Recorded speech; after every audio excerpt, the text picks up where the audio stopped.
Bien-aimés dans le Seigneur, ne pleurez pas pour moi, puisque moi, j'essaie de faire la volonté du Seigneur. Ce que moi, nous autres, la bien, ne pleurez pas. Ce que moi, nous avons fait, boya, bobo kundanga na honneur. Puisque j'essaie de faire ce qui est bon. Bien-aimés, nous sommes appelés à passer à la mort physique. Et nous sommes à passer pour passer au triage. Donc, passer dans le triage. Bataille, ah, oyo, aboma batu. Maboko na eza na makila. Oh, leka kuna. Oh, oyo, Natali na kati na azako pola, azako beba. Oyo kutu, lukutele kiye. Bien-aimé. Oko corrompre nzambe te. Oko corrompre nzambe te. Vaut mieux l'aboutissement d'une chose que ce commencement. Vaut mieux na suka. Na kukiko servir bino nde nazo servir bino. Soki baye ko corrompre ngai. Esili, misalo nyuso nasala ki liboso na perdre yango. Yango wana nazo kolakisa bino ndakisa mususu. Oyo eza très important pour na bino lisusu. Oyo biso ekosunga yo, ekosunga pe ngai. Na memele bino ba verset ya kitoko komaka yango. Koma yango oza na temps zala poser. Ngaza mtu naza poser temps nazo koloba, naza poser. Kolenga lenga te. Fongola penza télévision na otalanga. Ya masoloti. Oh, tout est koloba, l'homme riche, tout ce koloba, les riches, l'homme riche est Lazare. Et si un message est là, les riches est Lazare. Bible le que il y avait un homme riche qui était tellement riche, mais devant lui, il y avait un homme très pauvre qu'on appelait Lazare. Et balobi Lazare abandeki kolia ba miete ya homme riche wana soki atiki homme azaki pe na ba pota ba une sœur. Babi même ba mbwa baza koya kolambola ye. Bien-aimé, cet homme Lazare, cet homme riche abandeki kolanda makambo ya Nzambe te. Mais Lazare abandeki koyokela Nzambe pe azaki ko se donner na nzela na Nzambe. Mais la Bible déclare Lazare mourit. Celui qui était pauvre, celui qui était mendiant, celui qui mangeait les miettes de table, il mourut. Directement, la Bible déclare il fut emporté par les anges dans le sein d'Abraham. Il fut emporté après sa mort.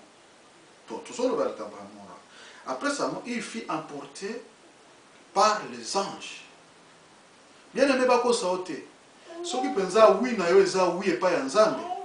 Tango zoko kufa ozoko mona ba ange ba okitela. Ce que mona bango to komona bango. Balobi il fut emporté dans le sein d'Abraham.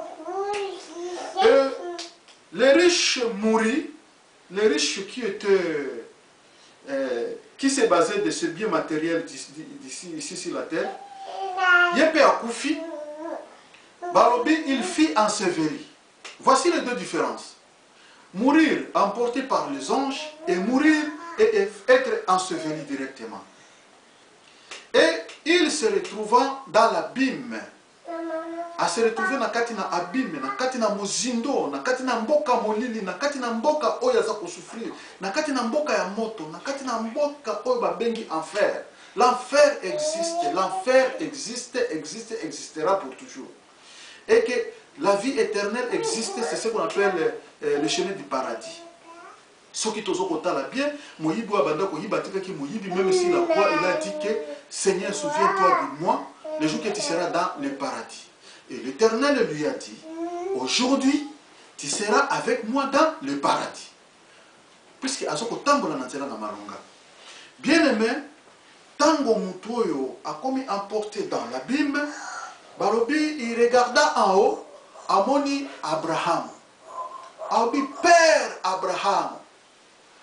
Oh, je vois Lazare à ton côté. C'était mon serviteur. Nabandaki kotinda ye aelanga boya pesi. Nabandaki koloba sokolanga basani ya sokoli. Mais namoni ye na likolo kuna boza bino nyonso tukuna. Ah Père Abraham. Et sika nazali, naza ko souffrir, il y a les tourments. Est-ce que tu peux m'aider? Na sengyo service moko. Père Abraham, qu'est-ce que tu veux? Abi yebisa Lazare, bisika azali nazo sepela. Et ngai posa mai, na sengi omusunite me posa ya mai. Abandana na mai, azo abadwa na ye, atia na kati ya mai, a injecté en guatana, na se retrouver. Et voici que Père Abraham en face lui dit, alors entre nous et vous, toza na kati ya abime moko munene zali na kati wana. Celui qui est de ce côté ne peut pas arriver à votre côté. Et que là où tu te trouves, c'est impossible. Mais quand tu étais sur la terre, pourquoi on qui t'a y a kotambola na nzela na malamu te? Tala moninga na yo kotoyo. Succès, full, successful. Aza awa. Donc Lazare, ba il sert ici là. Lazare a sosepela, aomela mai, aomela nyonso tout. Mais bino yo ici qu'on se retrouvait wana. Pourquoi tu étais orgueilleux? Abi yebisa ya pesa nga mai. Abi c'est impossible. Mai yango kutu toki na bwaki kaka kauki na nzela. Et puis nzela ezate tozomona na me. Tozokomona na me, tokoki kokuta na te, tokoki kosolola te, tokoki kosolola pe mingi te, tikala kaka kuna. Abi Père Abraham Nayoki. Mais je te demande une chose. Encore une chose. S'il te plaît, Père Abraham, s'il te plaît, pour le moment, je ne te dérangerai plus. Abi, dis-moi, qu'est-ce que tu veux? Abi, j'ai 5 frères. Nazana 5 frères.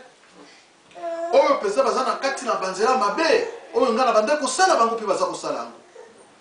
Si tu peux envoyer même Lazare à kende ko reprocher bango, ayebisa bango ke batika banzela mabe, bana danzela Yesu. Ki mona miso na moni awa, vraiment na yokeli bango mawa. Père Abraham Arobi, j'ai mes serviteurs là-bas, comme ils sont apôtres en excellence. Bazo ko lobela bino ba message, bozo ko yokate. Et c'est ngeli kaka biso to utali so koto tozali, to ya ko lobela bino. Non, c'est impossible. D'ailleurs, pour tous ceux qui toyent, Abraham a pouffé, Abimi, Abraham, tel Abraham, Batubako Kima. Puisque Moni, celui qui était mort, ressuscité. Et Abraham, Batubako Kima na musika. Puisque je connais un serviteur de Dieu, Moko a Sekwaka. Mikuwa na ye sekusi mutu oya kufa. Tango kaka batu babande ko enterrer muto ya kufa ki babwaki na tombo akuta na mikuwa ya prophète Élisée barobi ke comme il avait l'onction à bimi na kati na tombo bato bakende ko enterrer ba talié ba kimiye azona dabamana zande ko na bino na ressuscité ba kimi puisque ba mona kike muto to kuti ko kunda yala mukindenge nini. Siko yo homme riche so ko bangana zonga kuna ba Abraham bato kimanga ba yoka na kana bato baza kuna bazolo ba vérité kaka vérité nyoso nzambe alobaka. C'est pourquoi bien aimé il faut vraiment ko landa message yo calmement zongisaka yango poito ko lobake et moi ba pesa nga ba message ote na pesa yango pe calmement bien posé na zo ko pesa message yo bien aimé na sengi yo mbongo te. C'est moi qui mets ça dans ce kolandango et ce qui apparaître dans ndako na yo kaka boye. Vous ferez. Je n'ai rien. Mais je suis recommandé pour faire ça. Pour te dire que je vous aime. Je suis un serviteur de Dieu. Pour la cause qui s'est bien aimé, l'anda paragraphe est très bien. Pour la cause qui s'est boza quand même mission soza bactère. Pour la cause qui s'est nazo koloba en 1984, j'étais encore jeune. J'étais dans ma chambre croisement, Kasavubu Gambela, devant ma sœur. Na sala qui 7 jours, na soko liate. Tant na soko liate, na soko kanisa malaria te, boyena bandi ko sanza. En fait, pour accourcir les témoignages, na ngina lobani. Na fandi boye, maman nanga ba s'inquiéter, na sœur nanga s'inquiéter, ba lobi ozo liate, na tuni bango ceux qui après combien de jours ceux qui m'ont liate à kokufa. Peut-être 7, peut-être 8.